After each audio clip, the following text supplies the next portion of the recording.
What's up, guys? Welcome to LOWBALL Kingz podcast, episode 8. My name's Collin Hayes, and I'm here with David Pelayo. And on this episode, we're going to be talking about the worst mistakes you can make on eBay.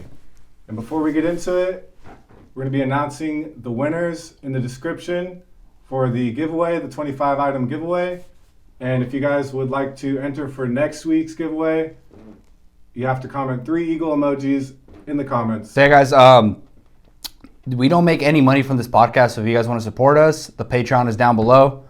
And that's the only way we make money through this podcast. We're not monetized on here. We don't get that many views. So if you guys want to support us and join the Facebook group, the community, it is down below. And yeah, guys, so the video's topic today is the worst mistakes eBay resellers make. And what's one of the first bulletins that you wrote down today, Collin? So one of the worst mistakes that you could make as an eBay seller is not managing your money correctly, because me personally, I've only made my money from eBay. I've never had a job, and I'm doing okay. And the reason for that is because I've always reinvested my money into eBay. That's one of the reasons I've always put my money into the maximum amount of items I can buy. And that comes down to sourcing as much as I can. But it also comes down to making sure you have enough money for those items, because it's really easy to spend money on something that is really nice, something to flex with. It's a lot more appealing to buy something really nice than to buy items. That's just the truth. No, yeah, for sure. It's a lot more appealing to go buy a car, go buy some nice stuff, than to go and buy more items. And so if you're just starting out and you don't have a lot of capital, your main focus should be to get as much capital as you can, so that when you have the opportunity to grow your store and to buy more items, because in the beginning you're only going to have so many items you could buy. So like in the beginning, I was only spending, $3, $4, $5 a day, literally. And I did that for months. And as I got more knowledge on the items and I started finding more sellers that were selling good items, that's when it came down to me having enough money to buy those items. Yeah. Because I remember back in the day, like $200-$300 for a day at the flea market or at yard sales, that was insane. Like I was like, I would never spend that. And I didn't even have the money to spend that. But once I kept reinvesting, within maybe 1 to 2 months, I had that money. Yeah. And that's when I started getting into that's when I actually had some experience, and I could actually start buying items that were a little more costly, but they had a higher margin. Yeah. Because when you only have a few dollars in the beginning, if that's all you're willing to spend, then you're not going to have that great of ratios. Yeah. I think mainly people got to look at their personal life and cut as many costs as possible, which sounds easy when you just say it, but when you actually do it, and you cut a lot of stuff off, that helps a lot. And your greatest wealth building tool is your income. And it took me a while to realize that shit. It took me a while to do something about it. Yeah. I always knew it. I always watched Dave Ramsey. I always watch other people, and that's all what they always say. A lot of people know that, but not a lot of people do something about it. So once I started doing that, even recently, more aggressively, I noticed a lot of a difference in the business and just my personal stuff, because now my money's not going into stuff that doesn't matter. Cut my own hair, no more rent. The only thing right now is my truck payment, but right now it's giving me some problems that I got to fix, some stuff in there, but for the most part it's not a big dent in what I make. But I might just want to pay it off, get rid of that payment, and just focus on what really has to be paid, which is like the warehouse rent and the employee and buying items. If I just keep that money in there. But here's the thing, like a lot of people aren't just on that vibe like us right now. We're really focused on eBay. But a lot of people do have unnecessary reoccurring expenses. And if you could try to maximize, your income with every time I'm deducting my monthly expenses, it's like I'm making more money. That's the way I'm looking at it now. And it kind of just starts there. And that's a good way to maximize how much money you make too. Yeah, and Yeah, basically the best way to maximize it is to make sure that you're going to spend money on some things that you like, but like if you can, you want to try to make it so whatever those things that you buy that aren't items that maybe potentially you could write them off. Yeah, yeah. And that's where we're learning a lot of shit from the tax guy right now. That there's a lot of stuff that we buy that we potentially could write off. Yeah. If we do it a certain way. Yeah, because even like food, we can write off to a certain extent now. Like at least half of what we spend a year on food is pretty much a write-off now. Yeah. And that's huge. Because before before the tax guy, we didn't really know exactly what we could do. So the more you know on what we could write off, it helps a lot for the business. Because a lot of people don't know, but you could, if you, like us, we were writing off like a little small space on the house. Yeah. And I think that equaled out to like 3,000 for the whole year that we were like, because it was like 250, 300 a month. I don't know, something like that. Yeah. And it was adding up. And let's say we're not pushing to like just write off a bunch of stuff, but if I take a trip somewhere, and I pay for the flight, and I do a little bit of business and a little bit of pleasure there, Yeah. it's a write-off. Yeah. Like, literally. you can't tell me nothing. If I buy one item for the whole week or the whole weekend, and but I was there also doing other stuff, the flight is still a write-off because I did go do business there technically. Yeah, the IRS isn't going to try to, they're not going to try to make you prove that you weren't buying items the whole time. Yeah. You know? And I haven't really done that yet, but that's something that we've learned, that I'm going to there for business, and then on my personal time I'm doing this. And that's the thing with the corporation now. Since I'm incorporated now, I get a salary now. I put myself for $1,000 a week that I'm going to start getting. And once I get hit with taxes, because I have a W-2 now, I'm going to probably get, I'm guessing like $750 a week for my check, personal. I'm going to still try to save as much as I can from that check, but I have $750 for my personal stuff, whatever I want to do. Which honestly that's a lot of money when you don't have gas to worry about because the company pays for it. My warehouse rent, that pays for it. So it's just really the personal stuff. Food, and there's no rent for house. So $750 is a lot of money to do stuff. So I'm just trying to save as much as I can from there. But at least that's for my personal life. And then the business money stays in the business. Yeah. And at the end of the day, like, it comes down to what your goal is, like, with your money. Because, like, my goal personally is, like, to make the most amount possible.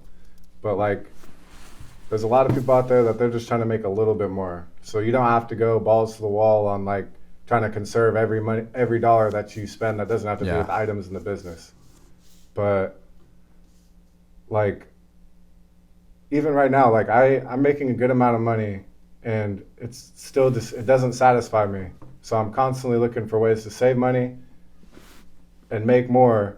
But and lately my goals haven't been clear on like what I want. Whereas back in the day, like last year, my goal was pretty clear. Like it was always like, at first it was like, I want to make 10,000 a month, and I knew exactly what I had to do. I knew exactly what I had to cut on. And then it went up to 20,000. And then lately I've just been all over the place. So I felt kind of like unachieved. So honestly, that comes down to me just getting my goals, like figuring out what my goal is. Figure out what you want to do. And I think a lot of people have to do that, honestly. Like, because you gotta know what direction you're going in. Because, like, if you don't have a goal, like me right now, I really just, my goal is just not really there. It's not clear. Kind of feels like you're just kind of floating. You're just always chasing, and you're never hitting a point where you're satisfied. Like like I could work all day, but since I didn't have a goal. And here's the thing. I think what makes it fun too is obviously you say you don't have a goal, but you say you're not satisfied now is going to get you to a higher level in the future. Yeah. If you would have been satisfied at 10 or 15, which is still amazing, then you would have just stayed at 15 or 10. Yeah. But that's true. The people that usually reach a really high level in whatever it is they're trying to do, they're never going to be satisfied, which is good though. Because I feel like I get excited when like I'm chasing something.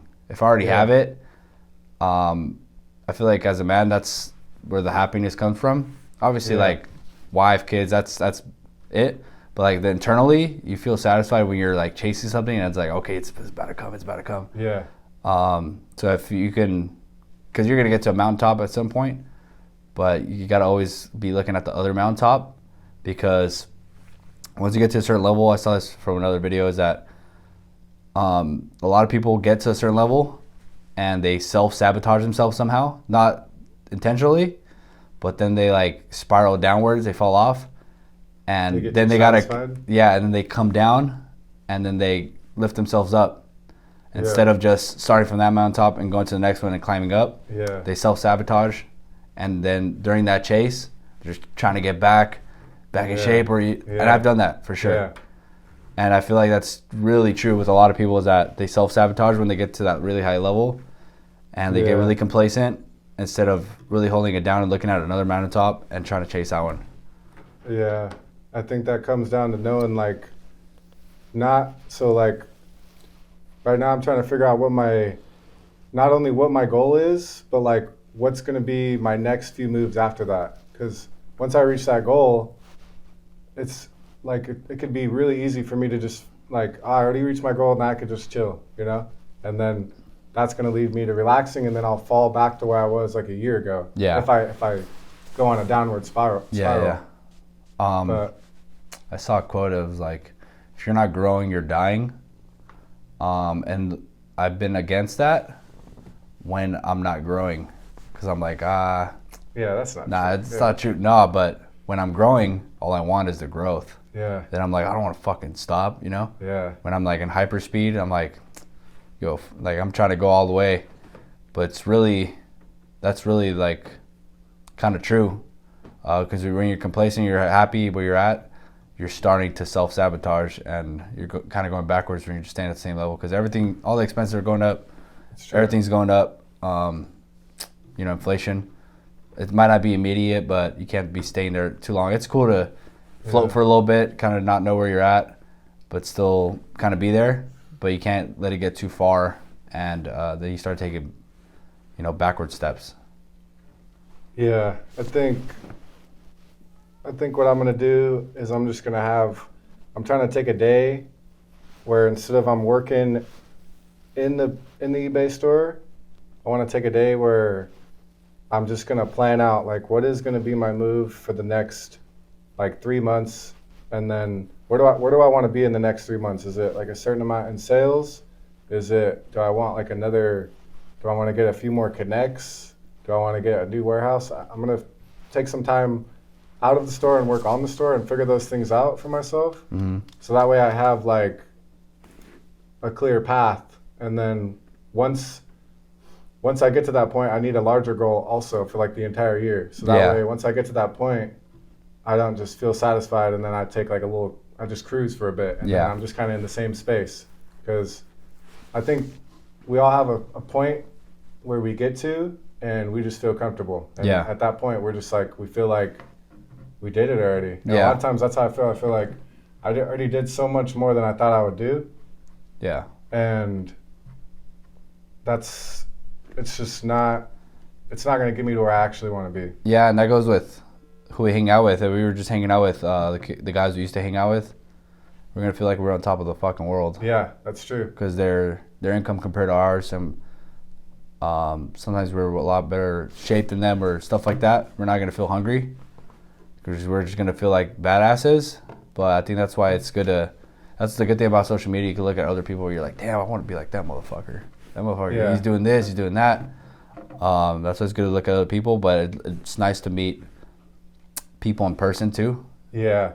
But it's really hard to meet people that are at a really high level, that have like the same kind of mentality.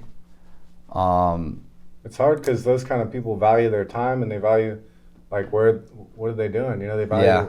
So obviously we'd like to meet more high value people that are at our high level, that think differently, that we can learn from, but it's really rare. But we can't be hanging out with. I'd rather keep my circle small till I meet more people like that. Yeah. Because if I start hanging out with the people I used to, then I'm just gonna, fall back instead of going forward. Because when I used to have other friends, I'd just be like, dude, I made this much today, and they'd be like, damn, bro, dude, it's fucking crazy. Yeah. I want to tell someone how much I made. They're gonna be like, "Damn, that's it." That's what I want. Yeah, literally. Like, damn, bro, how can you live with that? I'm gonna be like, Yeah. damn, bro, what the fuck? You know? Because those kind of people that are making less than you and they're acting like that, they're gonna put you like on celebration mode. Yeah, they're gonna be like, it's always gonna be on celebration mode. Yeah, and if that's not what you want, which what we want is not what a lot of other people want. We want something a lot more. Yeah, yeah. And so when you get into celebration mode, you're not. That means you're gonna be satisfied for a moment. You know? Yeah, yeah. Like me, definitely right now, I feel like I'm kind of just getting started. I mean, I'm 25, you're 24. We kind of just are. We're really young. I feel like possibly once we hit 35, if everything goes as planned, that's really where we're going to be at. We're really, really high like level where it's just undeniable. But it just takes time with this shit because we get hit with curveballs and stuff happens in personal life.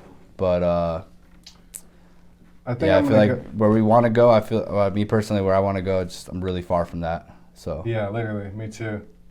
I think what I'm gonna do is I'm just gonna go back to the basics, like how we were doing it back in the day, and I'm just gonna have a certain listing goal per week. Yeah. And then I'm thinking about doing 400 per week, okay. 400 to 500 per week, and I'm just going to try to maintain that for a couple months, and then I'm just going to crank it up, and I'm going to figure out what my next goal is. But yeah, I've been kind of unsatisfied just because my goal has been unclear. Right? Yeah.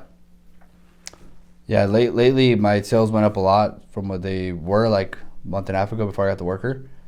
But I do want to crank it up. Or I just got to keep doing what I'm doing, and they'll go up, you know. But yeah, just kind of lately I've been because people sometimes see us like on YouTube and they think that we go hard all the time, and sometimes honestly, yeah, I get complacent. Sometimes I fuck around on my phone while my worker's working, and I go and do other stuff that I shouldn't be doing, which is okay. Like, we're human; it's gonna happen. But the more times you catch yourself and you like turn that corner, like, okay, I can't be doing that. I can't be doing that. Yeah. The better.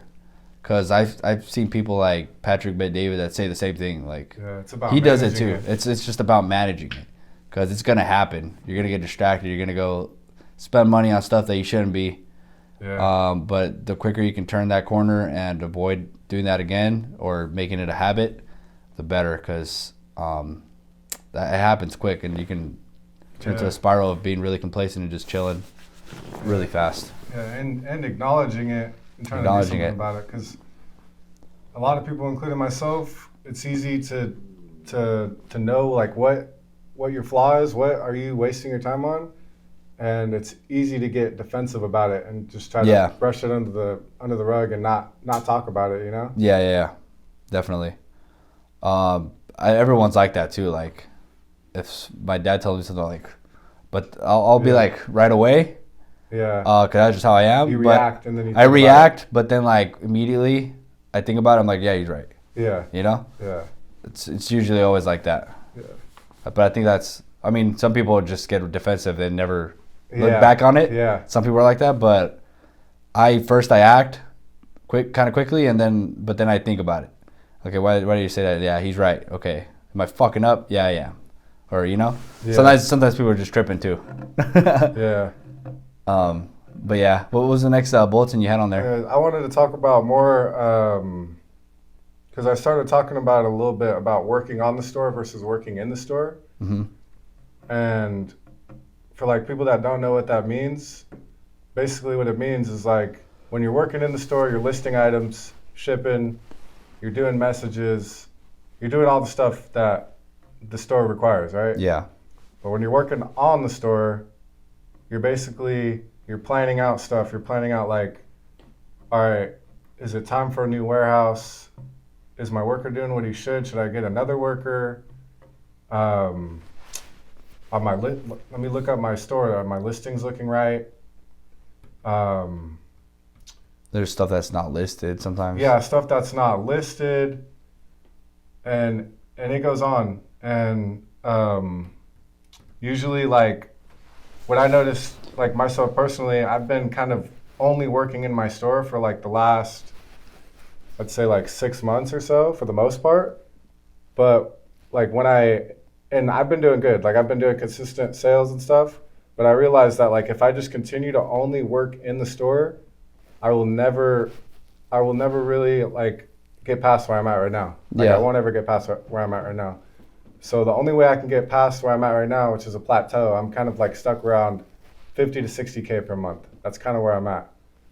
And the only way that I could get past that is if I take myself out of the business. And the reason that I have to take myself out from working in it as much, I'm going to still work in it, but I have to take myself out for a set amount of time, because like if I want to find new places to buy, if I want to figure out how I can do things better, if I want to just create a bigger operation, I'm not going to do that by just working in there all day. Working in there and only doing the day-to-day stuff. Doing robotic tasks. It's just not going to happen. So someone could just literally do that for you. Yeah. And the way that I've done it in the past when I work on the business is I'll just like randomly, like in the day, I'll just be like, I'm not going to work. I'm just going to, look for spots. And I'm just going to go on Google, blah, blah, blah, look at my listings, see what could be better. And that's how I've done it in the past. But I think what I want to do is I just want to I want to get a schedule going, because right now I'm kind of all over the place, like basically I've just been on the grind. Like, if I'm not doing something with family or friends, then I'm just grinding. Like there's nothing else really right now. So what I want to do is I want to create a schedule, and I'll have a set amount of work time in the factory. So maybe like 5 to 6 hours a day. And then whatever, because usually I'm like working like 7 to 9 hours. Yeah. So those extra hours, I'm going to dedicate towards working on the business. And that's going to be keeping my eyes peeled for warehouses, because right now my warehouse is hella tight. Yeah. Like if I wanted to expand, I couldn't with my warehouse. You couldn't, yeah, for sure. And a big part of that is just getting a really good deal on a warehouse. Yeah.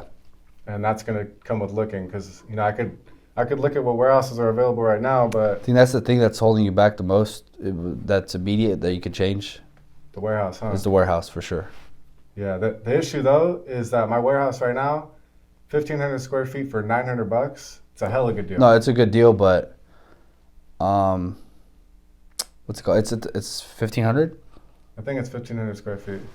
It's a really good deal, but if you had three... If you had three, my warehouse space, it's over.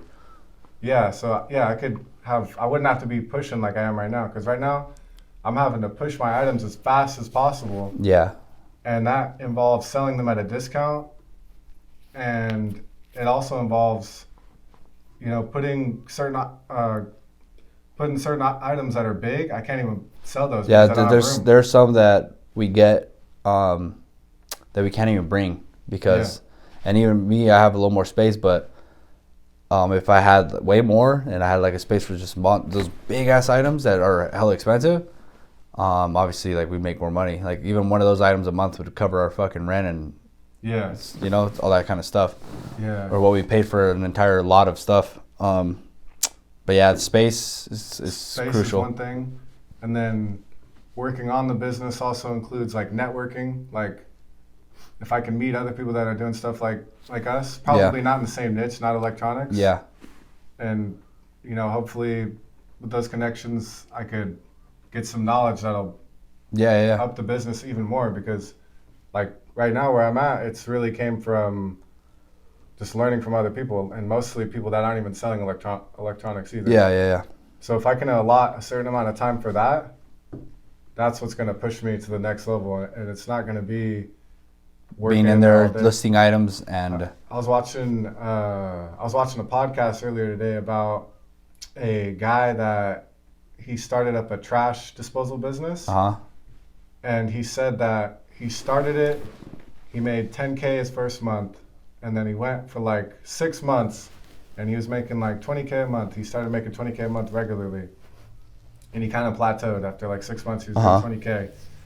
And then one day he had like a job where he was like working in the dark or something. And so he was taking the trash out, him and his worker.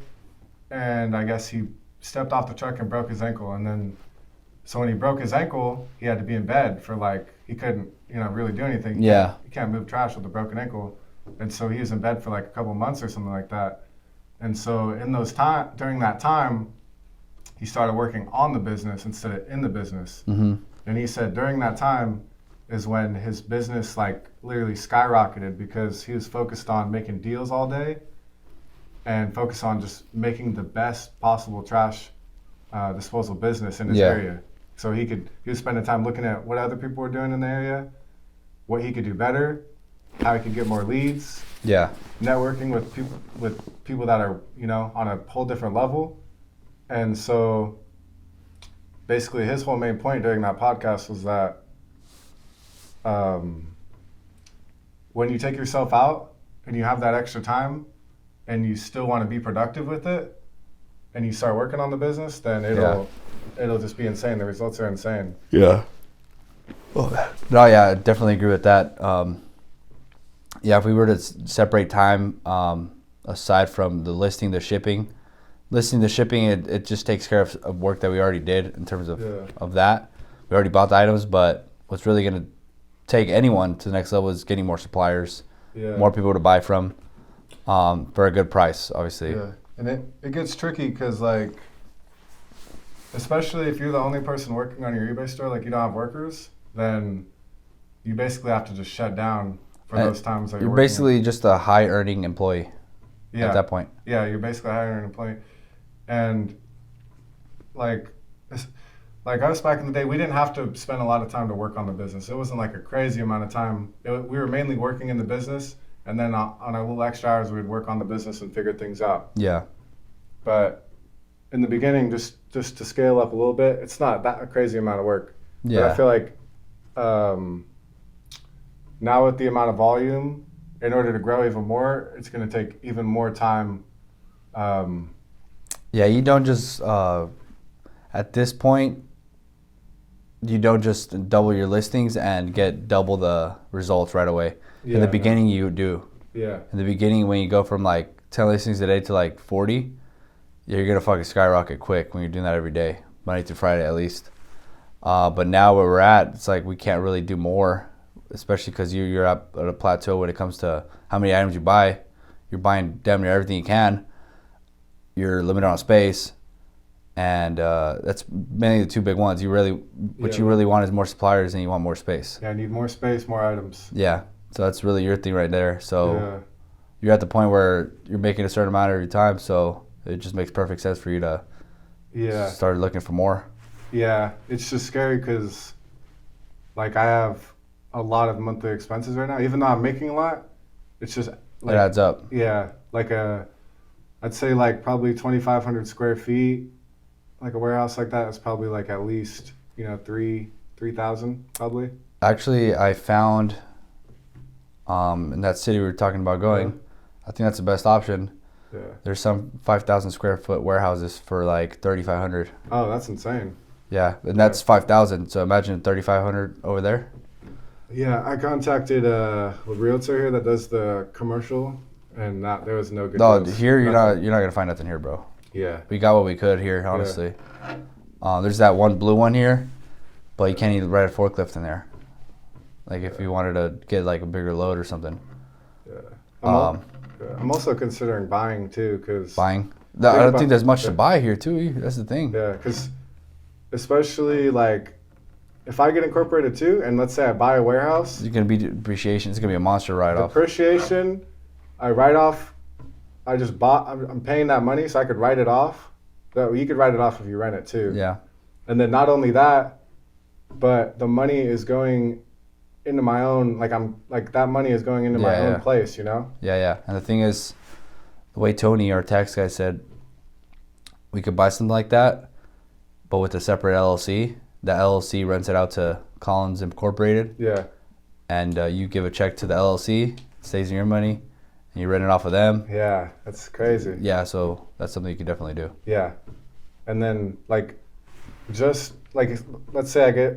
that deal for 5,000 square feet, 3,500. Mm-hmm. For a year, you're looking at $40K. Yeah. If you rent it, 3 years, you're looking at $120K that you could potentially just put into your own building, and then if you wanted to, you could get that money back if you sold.